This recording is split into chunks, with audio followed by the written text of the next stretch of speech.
I know, he didn't say anything. I know he didn't say anything. We'll call the Troy Planning Commission meeting for Wednesday, May 27th, 2026 to order. Roll call, please. Mr. McGarry? Here. Mr. Wolke?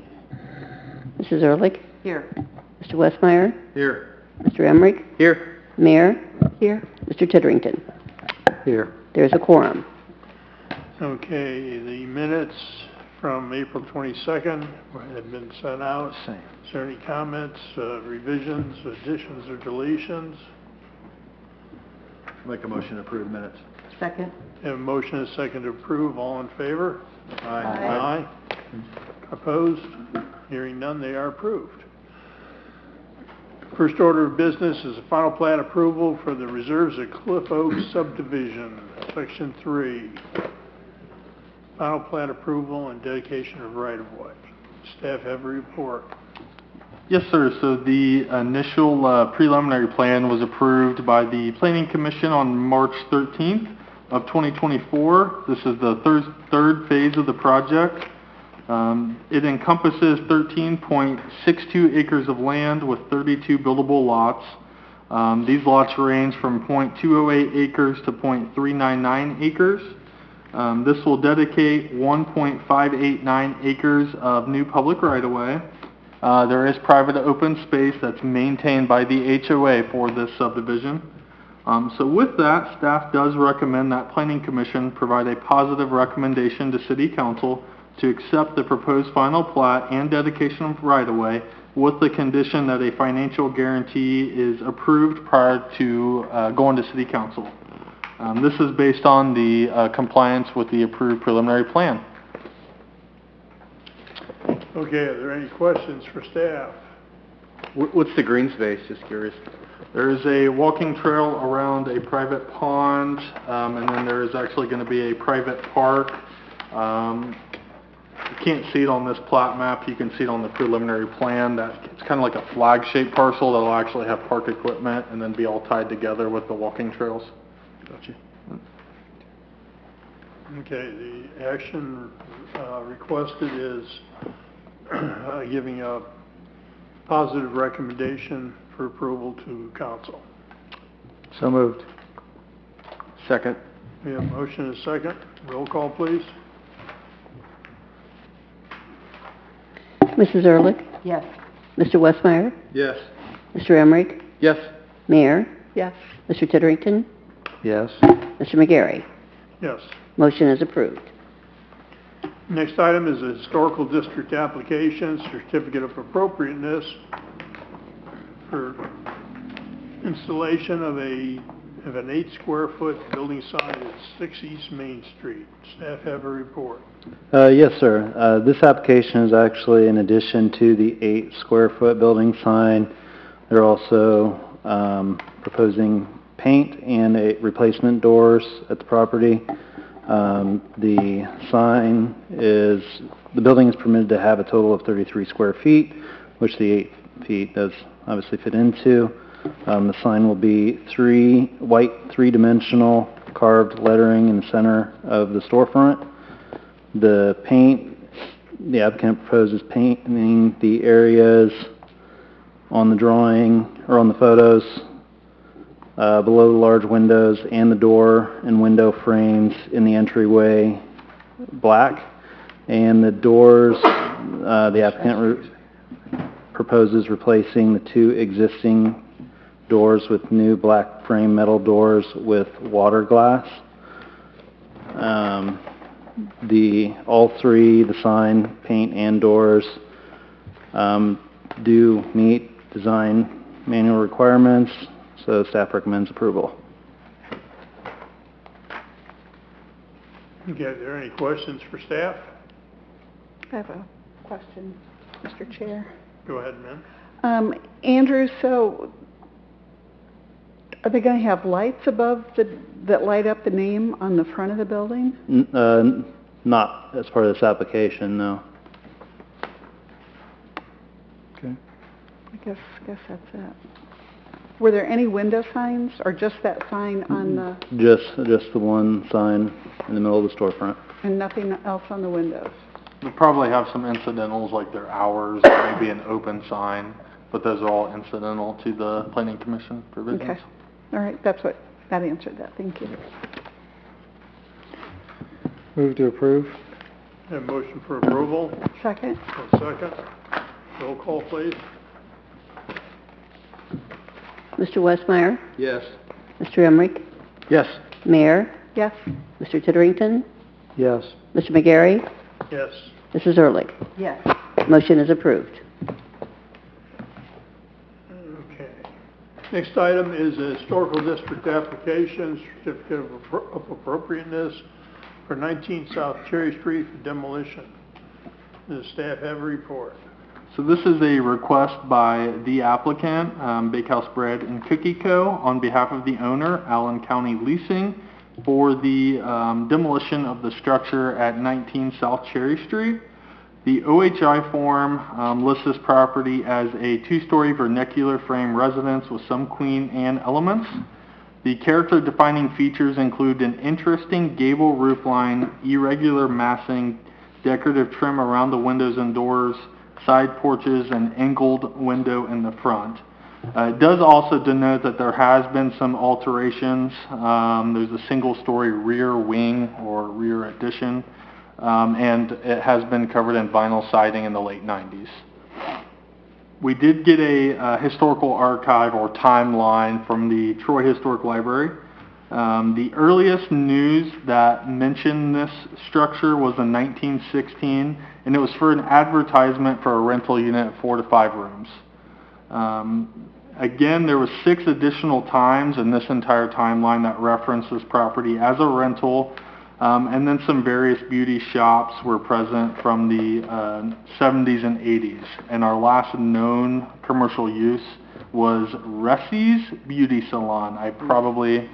Reese's, I'm sorry. Salons have been popular for a long time. That timeline we did include in the packet, so you can see the whole narrative there.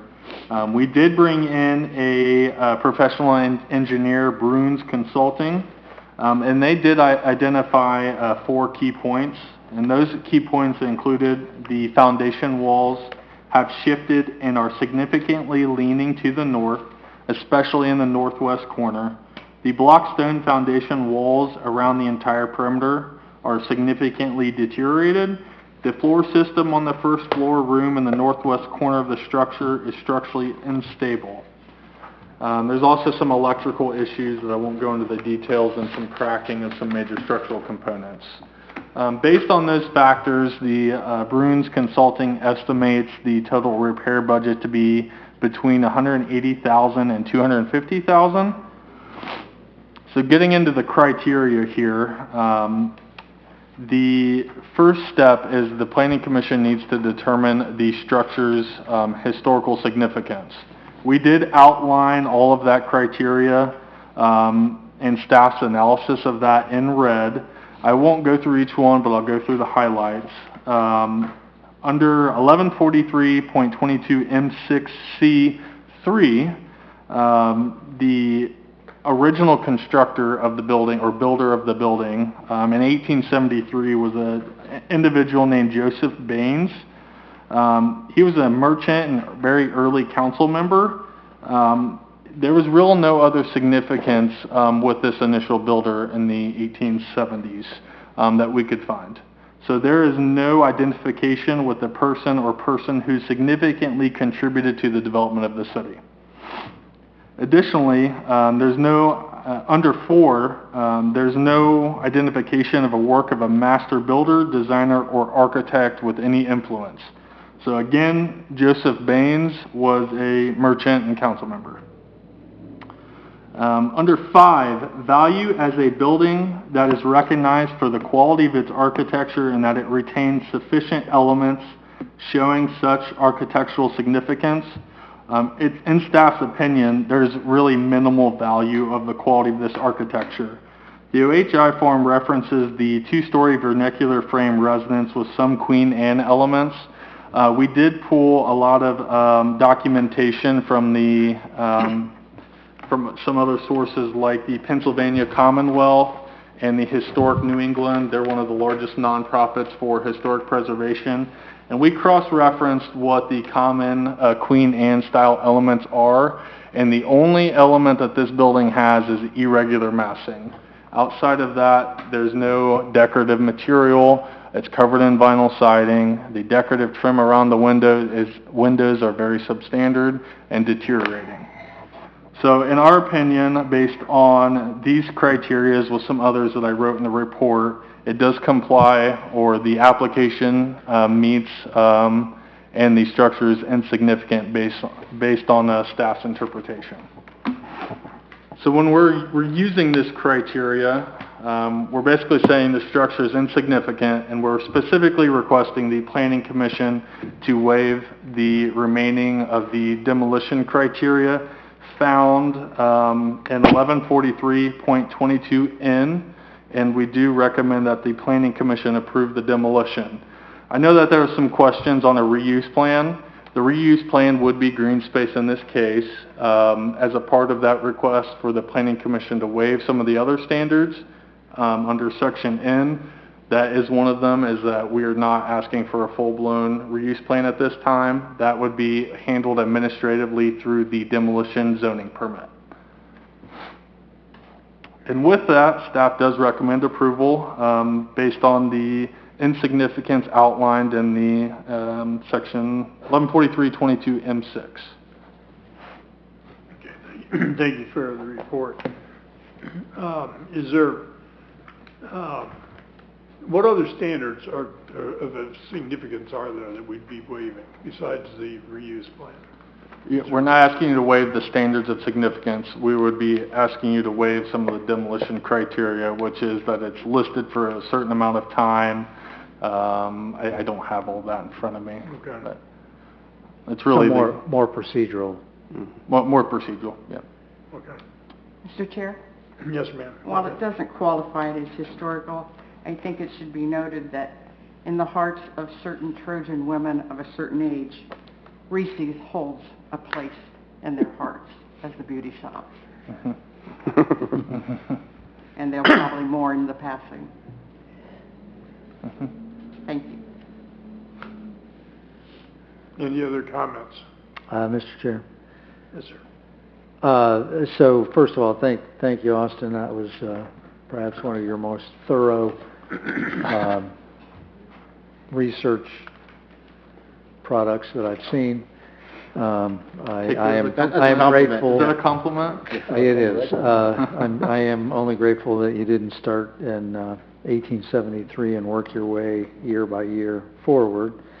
I do want on the record to say that I will be voting in favor of this, but I do have some concerns, and that has to do with the fact I don't believe that anybody here is here from the Troy Historic Preservation Alliance, and I do want everybody to note that back in late October of last year, the president of the THPA came up and expressed opposition, concerns at a minimum. Opposition was, I think, really what was implied to the city allowing the CIC to own that building with for the purpose, and it was right in the administration's report, with the intent on demolishing that building. They were concerned. They were basically opposed. They wanted us to rehab it and not demolish it. And I only bring that up because I find it just a little bit inconsistent, if not hypocritical, that they're not being consistent with their message. I agree 100% with demolishing this. I don't think it adds value sitting there. I think the owner, the new owner or the new LLC, has the potential to do some good things out on that property ultimately. And so again, for the third time, I will be voting in favor of it. Thank you. Thank you for your comments. Is there any other comments? questions? So the comment was brought up, so we're tearing this down, but we don't know what's going back up there. So that'll be kind of reveals of the permit process, the demolition process, and the new construction process. Well, yeah, anything new that would have to come back before the planning commission. Administratively, through the demolition and zoning permit, we'll make sure that it's left in a suitable manner and seeded and strawed. Okay. And then anything else in addition to that would come back before the planning commission, absolutely. Okay. And again, on the record, you've spoken with the property owner that shares the concrete pad that is between the two buildings, and that has been discussed what's going to happen. I have not spoke directly myself with the neighboring property owner, but that is something that we can work through with the demolition permit to make sure that we have a suitable answer to that. Is there a timeline for this demolition? It's my understanding as soon as possible, ASAP, like week or two potentially. We think that's going to shut down the street, shut down the alley? What do we think as far as? I'm assuming you're asking because of the big event that we have coming. We do. That's I just making sure that logistically. Do you want to come and speak on the logistics? Okay. Oh, Have to speak into the yeah, microphone. yeah. Well, Just give your name and address and, The concert's coming up too. Yeah. Brian Begg, 330 Grant Street, Troy.